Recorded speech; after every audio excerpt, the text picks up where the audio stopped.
initialement à se rendre en Pologne, mais seulement demain pour prononcer un discours. Finalement, il est allé en Ukraine aujourd'hui. Ça veut dire qu'il veut montrer que les Américains ne laisseront pas tomber l'Ukraine? Tout à fait, Jean-Charles. C'est-à-dire que c'est un geste de solidarité sur place, à Kiev, qui a plus de valeur en effet que le discours important qu'il prononcera demain à Varsovie. C'est aussi le symbole d'un soutien indéfectible face à Vladimir Poutine, à quelques jours du premier anniversaire du conflit que le président russe, je tiens à le rappeler, souhaitait régler sous la forme d'une guerre éclair, sous la forme de blitzkrieg.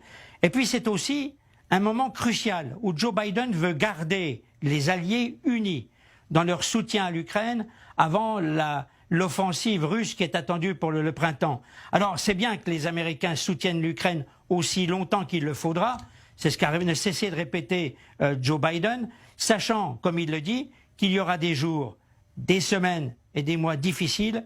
Et tout ça est en écho un peu aux propos d'Emmanuel Macron hier depuis Munich. Il faut se préparer à une guerre de longue durée. Mais la question se pose, Jean-Charles. Sans missiles de longue portée, sans avions de chasse, est-ce que Volodymyr Zelensky peut tenir face à une armée russe rengaillardie qui est en train de regagner petit à petit, de grignoter du terrain ?